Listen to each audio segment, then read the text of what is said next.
대표님 요즘 이런 말 자주 듣지 않으셨을까요? 한국 경제가 정말 이상하다. 뉴스에서는 경기 회복을 말하는데 정작 내 삶은 더 힘들어지는 느낌이다. 주변 가게들은 문을 닫고 부동산은 거래가 사라지고 물가는 끝없이 오르고 통장 잔고는 그대로라서 불안한 마음이 커지기만 한다. 그런데 놀라운 사실이 하나 있습니다. 바로 이런 시기일수록 부자들은 조용히 움직인다는 점입니다. 누구보다 먼저 돈의 방향을 바꾸고 이미 원화에서 달러로, 한국에서 세계로 시선을 돌리고 있습니다. 대표님 혹시 이런 변화들을 체감하신 적 있으실까요? 오늘은 이 흐름을 실제 사례 3가지를 바탕으로 차분하게 풀어드리고 대표님께서 지금이라도 선택할 수 있는 현실적인 전략을 안내드리고자 합니다. 첫 번째 사례는 강남에서 상가를 여러 채 보유하고 있던 자산가 부부의 이야기였습니다. 이 부부는 오랫동안 서울 핵심 지역에서 안정적인 임대 수익을 얻으며 큰 걱정 없이 살아왔습니다. 코로나 시기에도 별일 없이 버텼고 상권의 변화에도 크게 흔들리지 않았습니다. 그런데 최근 들어 이상한 조짐이 보이기 시작했습니다. 예전에는 한번 나가면 금방 새로운 세입자가 들어오던 가게들이 이번에는 빈 상태로 몇 달씩 남아있는 겁니다. 세입자들은 임대료가 부담된다며 연달아 연락을 해왔고 가로수길이나 청담동처럼 불빛이 꺼질 일이 없던 곳들도 점점 어두워져 갔습니다. 공실이 늘어나자 이 부부는 고민에 빠졌고 결국 일부 상가를 매도했습니다. 그리고 그 자금 일부를 달러 자산과 금 ETF 그리고 미국 리츠로 옮겼습니다. 이분들이 남긴 말이 인상 깊었습니다. 한국 안에서만 돈을 굴리는 것은 위험이 너무 크다. 통화권을 나눠야 한다는 생각이 들었다는 것입니다. 이들은 누구보다 먼저 시대의 변화를 읽고 조용히 발을 빼기 시작했던 것입니다. 두 번째 사례는 지방에서 오랫동안 중소기업을 운영해 온 대표의 이야기입니다. 이 대표님은 지역에서 신뢰도 높고 오랜 세월 탄탄하게 사업을 해오던 분이었습니다. 그런데 최근 몇 년 사이 그가 보아온 지역의 변화는 정말 심각했다고 말했습니다. 매출이 줄고 인건비는 올라가게 물가도 치솟으며 수익 구조가 완전히 흔들렸습니다. 무엇보다 분명하게 느껴진 변화는 사람들이 줄고 있다는 사실이었습니다. 예전에는 축제나 행사가 열리면 거리가 북적였는데 지금은 한산하기만 했습니다. 젊은 인력도 거의 들어오지 않았습니다. 결국 그는 사업을 정리하고 서울로 올라왔습니다. 그런데 서울에 와서도 그가 발견한 사실은 충격적이었습니다. 자산가들은 이미 현금화에 들어가 있었고 한국 안에 자산을 묶어두지 않으려는 움직임이 명확하게 보였던 것입니다.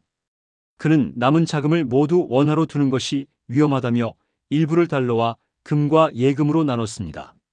나라 안에서만 버티다가는 결국 내 돈의 가치가 녹아버릴 것 같다는 그의 말이 아직도 귀에 선명하게 남아 있습니다. 세 번째 사례는 평생 돈을 모아 은행 정기예금으로만 보관해 온 60대 여성의 이야기였습니다. 이분은 은행 예금만큼 안전한 게 어디 있겠나 하고 믿고 살아왔습니다. 금리도 올랐다고 하니 이자가 조금이라도 늘어나겠지 하는 마음이었습니다. 그런데 시간이 지나면서 이상한 느낌이 들기 시작했습니다. 장을 보러 가면 예전보다 훨씬 더 많은 돈이 들어갔고 외식을 한 번만 해도 지갑이 가볍게 줄어드는 느낌이었습니다. 결국 체감 물가 상승률이 예금 이자보다 훨씬 높아 통장 속돈의 실질 가치는 계속 떨어지고 있었던 것입니다. 그러던 중 은행 직원이 달러 예금을 제안했습니다. 처음에는 겁이 났다고 합니다. 달러라고 하니 왠지 위험해 보였기 때문입니다. 하지만 주변에서 자산가들이 이미 달러와 금으로 이동하고 있다는 사실을 듣고 작은 금액부터 달러를 자동으로 모으기 시작했습니다. 반년이 지나고 환율 변화까지 느끼자 드디어 크게 깨달았다고 합니다. 버는 것도 중요하지만 지키는 게 훨씬 중요하다는 걸 이제야 알겠다고 말했습니다. 대표님, 이 3가지 사례의 공통점은 아주 분명합니다. 한국 자산과 한국 통화만으로 버티는 것이 점점 더 위험해지고 있다는 사실입니다. 한국 경제는 지금 매우 복합적인 위기 국면에 들어와 있습니다. 인구는 빠르게 줄고 있습니다. 가계부채는 세계적으로도 가장 높은 수준에 도달했고 부동산 시장은 양극화가 심해지며 지방은 이미 붕괴 조짐이 나타나고 있습니다. 소비는 줄었고 기업의 투자도 멈춰 있습니다. 여기에 환율은 오르고 원화 가치는 계속 떨어지며 물가 상승으로 실질 생활비는 크게 늘어나고 있습니다. 이런 모든 상황은 결국 자산가들에게 하나의 메시지를 던지고 있습니다. 원화 자산만 들고 있다가는 위험에 그대로 노출된다는 경고입니다. 그래서 그들은 이미 원화에서 달러로, 한국에서 세계로 자산의 방향을 전환하고 있습니다. 그렇다면 대표님과 같은 일반 투자자나 은퇴를 준비 중이신 분들은 지금 어떤 선택을 해야 할까요? 가장 먼저 고려해야 할 것은 통화 분산입니다. 자산을 한 통화권에 몰아두는 것은 지금처럼 경제가 불안정한 시기에 가장 위험한 전략입니다. 원화 중심의 포트폴리오에서 일부를 달러, 예금이나 달러 표시 채권 그리고 금, ETF 같은 실물 기반 상품으로 옮기는 것이 도움이 됩니다. 처음부터 큰 금액을 옮길 필요는 없습니다. 매달 일정 금액을 달러로 자동 환전하는 방식도 매우 유용합니다. 소액이라도 꾸준히 달러를 확보하면 환율 변동에 따른 위험을 줄일 수 있기 때문입니다. 두 번째는 실물 자산 비중을 조금씩 높이는 것입니다. 인플레이션이 길어지는 시대에는 화폐의 가치가 떨어질 수밖에 없습니다. 금이나 은, 원자재 같은 실물 자산은 이러한 시기에 상대적으로 강한 모습을 보여왔습니다. 특히 금은 국가와 기업의 부채 구조와 무관하게 가치가 유지되는 자산이기 때문에 위기 시에 강한 방어막이 되어줍니다. 금 ETF나 금 통장 실물 골드바 모두 활용할 수 있습니다. 중요한 것은 단기 차익을 기대하기보다는 장기 보유를 전제로 해야 한다는 점입니다. 세 번째는 부동산을 바라보는 관점을 바꾸는 것입니다. 부동산은 위치가 아니라 유동성이 중요한 시기입니다. 인구가 줄고 수요가 사라지는 지방의 아파트나 상가는 회복이 어렵습니다. 반면 부동산 리츠나 해외 부동산 ETF는 실물 부동산의 안정성과 유동성을 동시에 가져갈 수 있는 장점이 있습니다. 미국 리츠는 월세 기반의 구조라 수익률도 안정적입니다. 이런 상품을 통해 한국을 벗어난 간접 투자를 시도해 볼 수 있습니다. 마지막으로 꼭 강조드리고 싶은 것은 현금의 가치를 지키는 일입니다. 위기 시에는 현금이 꼭 필요하지만 원화만 들고 있는 것은 위험합니다. 단기 비상자금은 원화 예금으로 두되 장기 자산은 달러와 금으로 나누는 방식이 더 안정적입니다. 이렇게 통화를 나누고 자산을 분산하는 과정이 바로 앞으로의 불확실성에서 대표님의 재산을 지켜줄 가장 현실적인 전략입니다. 대표님, 지금 이 이야기가 마음에 조금이라도 와닿으셨다면 다행입니다. 불안한 시대일수록 공포가 아니라 준비가 중요합니다. 자산의 방향을 바꾸는 일은 결코 거창하지 않습니다. 작은 금액부터 나누고 꾸준히 관리하시는 것만으로도 미래는 분명 달라질 수 있습니다. 오늘의 이야기가 도움이 되셨다면 구독과 좋아요 부탁드리겠습니다. 그리고 대표님은 지금 어떤 선택이 필요하다고 느끼시는지 댓글로 남겨주시면 서로에게 큰 도움이 될 것입니다. 대표님, 지난 시간에는 부자들이 조용히 움직이고 있다는 사실과 그 배경을 3가지 사례로 살펴보았습니다. 이번에는 그 흐름을 조금 더 깊이 있게 분석하며 지금 대표님께서 선택할 수 있는 구체적인 전략들을 전문가 시각에서 차근차근 안내드리고자 합니다. 흔들리는 시대일수록 추상적인 조언보다 실질적인 전략이 필요하기 때문입니다. 많은 분들이 지금은 뭘 사야 하는지, 어떤 상품이 유망한지 같은 단편적인 정보만 찾으려 하지만 지금 같은 불확실성의 시대에는 상품보다 구조가 더 중요합니다. 어디에 넣느냐보다 어떻게 분산하느냐가 자산의 생존을 결정합니다.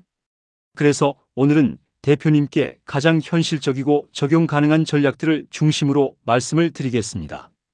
지금 자산 관리의 가장 중요한 기준은 원화 중심에서 벗어나는 것입니다. 이는 한국이 위험하다는 의미가 아니라 한 통화에만 모든 재산이 묶여 있는 상태가 지나치게 취약하다는 뜻입니다. 원화의 가치는 이미 오래전부터 서서히 하락해왔고 환율은 여러 차례 높은 변동성을 보여주었습니다. 앞으로도 이러한 흐름은 단기간에 바뀌기 어려울 가능성이 큽니다. 인구 감소와 세수 감소 그리고 가계부채 증가는 이미 한국 경제의 구조적인 약점으로 자리 잡았습니다. 이런 상황에서 대표님이 아무리 열심히 일하고 성실히 저축해도 원화만 들고 있으면 물가 상승과 통화가치 하락 앞에서 무방비로 노출될 수밖에 없습니다. 그렇기 때문에 부자들은 동일한 이유를 누구보다 빠르게 감지하고 이미 통화를 나누기 시작한 것입니다. 그렇다면 대표님은 어디서부터 시작해야 할까요? 첫 번째 전략은 원화를 달러와 금으로 나누는 것입니다. 많은 분들이 달러는 위험하다고 생각하지만 사실 달러는 전 세계에서 가장 강력한 안전 자산입니다. 각국의 통화가 흔들릴 때도 달러는 오히려 가치가 상승하는 경우가 많습니다. 물론 달러도 등락을 겪지만 장기적으로 보았을 때 원화 대비 달러의 가치는 꾸준히 상승해 왔습니다. 그래서 대표님께서 처음이라도 매달 일정 금액을 자동으로 달러로 바꾸어 놓는 것은 매우 효과적인 방어 전략입니다. 큰 금액부터 할 필요는 전혀 없습니다. 작은 금액을 꾸준히 쌓는 것이 중요합니다. 마치 예금하듯 달러를 적립해두면 환율이 오르거나 경제가 흔들릴 때 이를 방어막처럼 사용할 수 있습니다.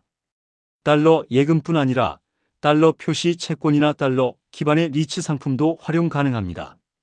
달러로 바꾸는 순간 단순한 환전이 아닌 자산의 성격 자체가 바뀌는 것입니다.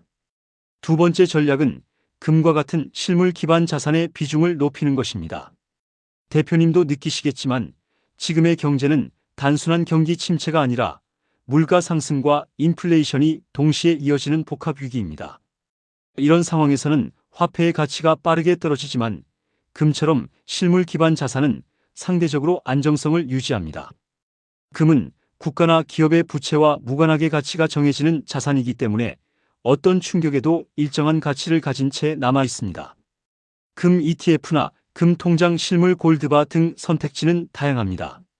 단기 수익을 기대하기보다는 최소 몇 년 이상 장기 보유한다는 마음으로 가져가는 것이 가장 현명한 선택입니다.